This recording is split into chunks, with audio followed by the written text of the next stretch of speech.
Halo, di video kali ini saya bakal share ke kalian HyperOS di Redmi Note 12. Nah, akhirnya yang ditunggu-tunggu udah rilis nih untuk Redmi Note 12. HyperOS ini udah rilis global beberapa hari yang lalu ya. Dan ini jadi salah satu kejutan sih, karena jarang-jarang Xiaomi mau ngasih update lebih awal buat smartphone murahnya. Padahal kalau dilihat dari updatean-updatean sebelumnya, seri flagship selalu jadi prioritas.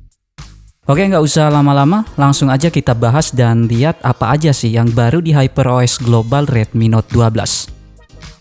Untuk tampilan UI-nya sepintas masih mirip dengan MIUI 14 ya. Bedanya ada di icon-icon yang udah di-redesign. Tampilan ikonnya jauh lebih fresh sekalipun nggak beda jauh dari MIUI 14. Selain itu masih ada -1 screen juga dengan pilihan App Vault dan Google Discover. Sayangnya widget di HyperOS ini tetap pakai widget yang lama ya, beda dengan widget HyperOS Cina.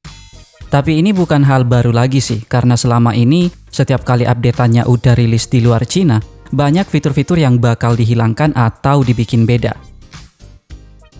Untuk super foldernya tetap tersedia dengan 3 pilihan. Nah, tampilan control centernya juga udah berubah ya, dan sisinya juga udah include dengan shortcut setting. Animasi buka tutupnya dan pindah dari sisi ke notifikasi udah dijamin smooth banget. Lock screen style udah ada juga nih untuk HyperOS Global. Nanti bakal muncul pilihan wallpaper yang bisa kalian kustomisasi.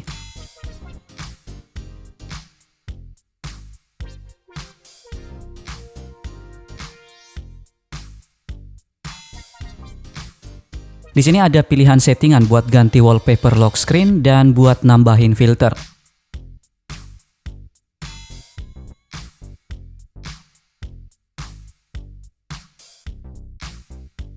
Selain itu, kalian juga bisa nih kustomisasi font jam di lock screen-nya.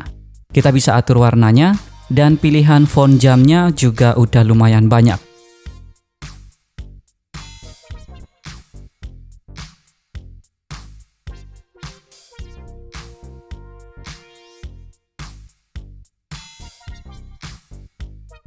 Nah, jam yang dipilih ini nanti bakal otomatis jadi AOD juga ya. Untuk versinya sendiri, ini yang versi 1.0.2 dengan base Android 14. Dan security patch-nya di November 2023. Yang ada di video ini yang region global ya, dan sampai video ini saya upload, belum ada info untuk region Indonesia. Kita nggak tahu nanti bakal ikut region global lagi atau bakal ada region sendiri juga. Icon-icon yang ada di settingnya juga udah berubah, tapi susunan settingannya masih hampir sama dengan MIUI 14. Sepintas nggak ada bedanya sih dengan MIUI. Settingan yang ada juga masih hampir sama ya, baik itu di lock screen, notifikasi, suara dan getaran, dan lain-lain.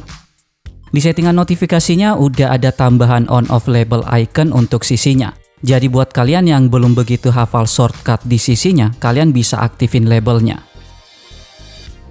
Settingan Mi Launcher-nya juga dibikin lebih simple ya, tapi ini termasuk dipangkas sih kalau dibandingkan dengan HyperOS Cina. Di sini masih ada pilihan home screen dengan 3 pilihan, terus ada -1 screen, navigasi, dan beberapa settingan lainnya. Di bagian display juga nggak ada bedanya dengan MIUI. Di sini masih ada pilihan untuk dark mode, terus masih ada mode sinar matahari, skema warna, refresh rate, dan font. Refresh rate-nya masih sama, cuma 2 pilihan aja. Terus di settingan fontnya udah ada perubahannya. Kalau misalnya kalian pakai font Mi Sans, ada opsi buat atur tingkat ketebalan hurufnya. Selain itu di efek suara ada settingan juga buat atur equalizer-nya. Nah, tampilan wallpaper dan personalisasinya juga udah baru ya, sekalipun belum mirip dengan region Cina. Di sini kalian bisa atur lock screen, AOD, ukuran icon, huruf, dan efek notifikasi. Pilihan AOD yang ada di HyperOS Global ini masih sama dengan sebelum-sebelumnya, dan menurut saya ini udah lumayan ngebosenin. Terus AOD-nya juga tetap di limit di 10 detik aja. Di bagian ukuran icon ini, selain bisa buat ngatur size icon, kalian juga bisa ganti warna latar belakang iconnya. Tapi fitur ini udah ada sih sejak MIUI 14. Fitur penambahan memorinya juga tetap ada mulai dari 4 sampai 8 GB. Nggak ketinggalan juga nih, fitur floating windows dan split screen-nya tetap tersedia. Sisanya kayak settingan baterai, keamanan, dan lainnya masih sama aja. Fitur-fitur toolbox-nya juga masih sama ya. Cuma tampilan Mi Security-nya aja sih yang ikutan di redesign juga. Untuk beberapa aplikasi bawaan lainnya juga lebih ke redesign ya. Contohnya file manager yang udah ngikutin file manager region Cina. Terus tampilan kalendernya juga udah sedikit beda dengan MIUI. Dan kalkulatornya pakai tampilan yang lebih fresh. Nah, UI di kameranya juga udah berubah, tapi untuk fitur-fitur kamera yang ada di Redmi Note 12 tetap ngikut dari versi pertama rilis. Jadi nggak ada fitur baru untuk kameranya.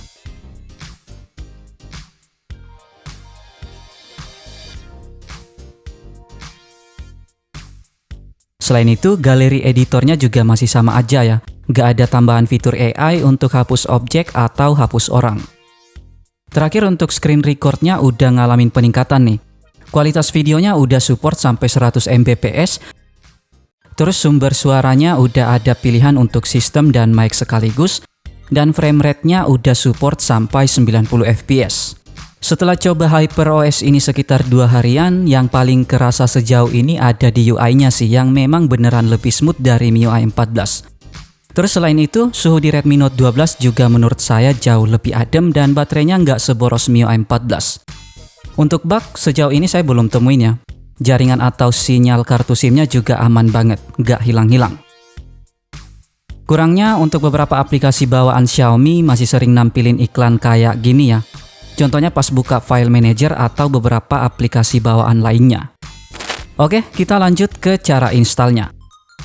Karena di sini kita bakal install HyperOS globalnya pakai TWRP, jadi pastiin HP kalian udah UBL dan terinstall TWRP. Cara UBL dan install TWRP-nya udah pernah saya bahas, kalian bisa cek di deskripsi. Untuk filenya nanti cuma ada satu aja ya. HyperOS Global untuk Redmi Note 12. Langsung aja, kalau filenya udah siap, kita matiin HP-nya dulu buat masuk di TWRP. Di sini tap mulai ulang dan tahan tombol volume up-nya sampai masuk di TWRP-nya.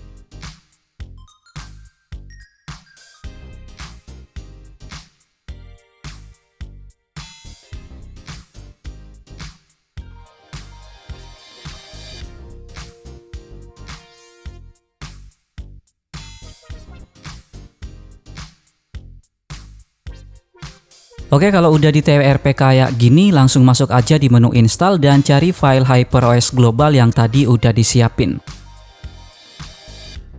Ini langsung diinstal aja ya. Kita nggak perlu wipe atau format data lagi karena posisinya saya dari MIUI 14.0.2 dan pengen naik ke HyperOS. Di sini langsung tap aja dan swipe. Nah, buat kalian yang nanya ini bisa install lewat updater, kemungkinan nggak bisa ya, karena beda region dengan MIUI-nya. Terus untuk metode rename saya nggak tahu ya, work atau nggak, karena saya juga belum cobain.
Oke, di sini udah berhasil terinstall.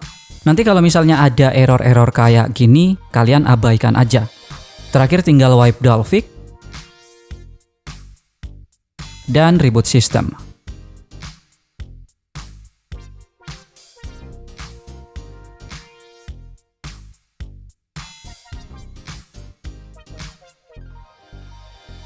Di sini udah berhasil masuk di boot animasinya, jadi tinggal ditungguin aja. Booting awalnya ini kadang memang agak lama ya.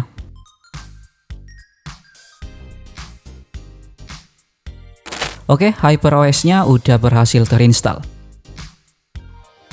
Jadi itu dia HyperOS di Redmi Note 12. Terima kasih sudah menonton video ini. Tetap positif, rendah hati, dan sampai jumpa di video selanjutnya.